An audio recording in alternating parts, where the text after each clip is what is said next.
वैशाख मास महात्म कथा के 10वें अध्याय में आप सभी भक्तों का पुनः स्वागत है। आइए सुनते हैं 10वां अध्याय।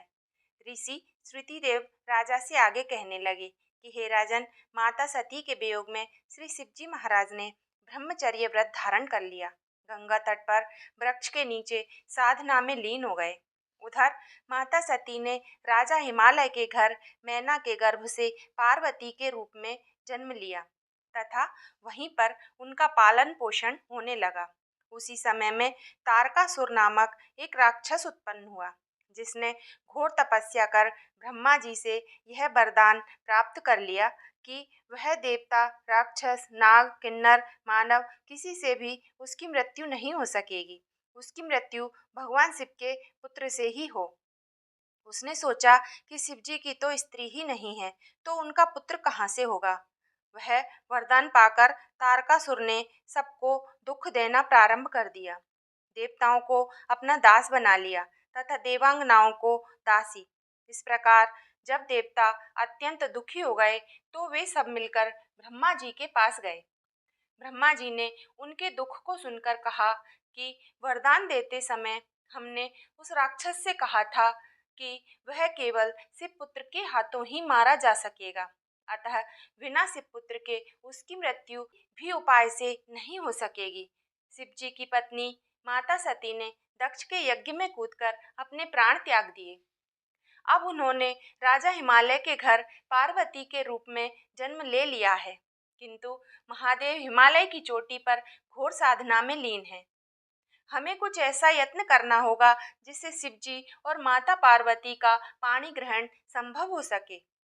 तब सब देवताओं ने इंद्र के साथ अमरावतीपुरी में जाकर गुरु बृहस्पति से सलाह ली और फिर इंद्र ने अपने कार्य की सिद्धि के लिए नारद तथा कामदेव को बुलाया और उनसे कहा कि वे हिमालय के घर जाकर राजा को समझाएं कि पहले जन्म में दक्ष की पुत्री तथा शिवजी की पत्नी ने पार्वती के रूप में तुम्हारे घर में जन्म लिया है। पत्नी के वियोग में श्री शिवजी महाराज घोर साधना में लीन हैं। अब तुम अपनी कन्या का विवाह शिवजी से कर दो, वही उनकी पत्नी है। इंद्र की आज्ञा पाकर नारद जी हिमालय के घर चले गए और फिर इंद्र ने कामदेव से कहा कि सब देवताओं के हित के लिए तुम बसंत ऋतु के साथ तपोवन में, जहाँ शिवजी तपस्या कर रहे हैं, वहाँ वसंत का विस्तार करो और जब माता पार्वती जी वहाँ आए तब ऐसा बाण चलाना कि शिवजी की साधना भंग हो जाए। एक बार महादेव जी की सेवा करने जब माता पार्वती आई तब कामदेव ने पेड़ की ओट लेकर बाण चलाया। जब बाण लगा तो शिवजी का मन थोड़ा चंचल हुआ।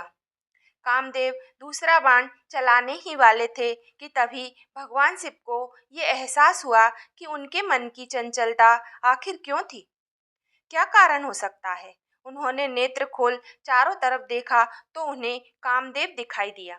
क्रोध के कारण उनका तीसरा नेत्र खुल गया, जिससे ऐसी भयंकर ज्वाला निकली कि कामदेव अपने धनुष के साथ वहीं भस्म हो गए। बसंत और रति भी भयभीत होकर भाग गईं। माता पार्वती भी डरकर एक तरफ खड़ी हो गईं। तब स्त्री की निकटता दूर करने के लिए महादेव भी अंतर्ध्यान हो गए। हित के सिद्ध करने वाले देवताओं का कार्य सिद्ध नहीं हुआ, किंतु उल्टा अनर्थ हुआ। जो कोई साधु प्रवृत्ति के लोगों से धृष्टता करता है, उसके साथ ऐसा ही होता है। इसी प्रकार इक्ष्वाकु वंश का राजा भी साधुओं का सम्मान नहीं करता था, बल्कि उनसे चिढ़ता था। इसी कारण उसको महान दुख भोगने पड़े तथा 7 जन्मों तक कुत्ते का जन्म पाया। इसी प्रकार कामदेव ने शिवजी का अपमान करके घोर दुख को प्राप्त किया। इस कहानी से हमें यही प्रेरणा मिलती है कि यदि हम साधुओं को, संतों को, सज्जन लोगों को सम्मान न दे पाएं तो कोई बात नहीं, किंतु उनका अपमान करने से हमें बचना चाहिए। इसी के साथ वैशाख मास महात्म कथा का 10वां अध्याय संपूर्ण होता है। हर हर महादेव।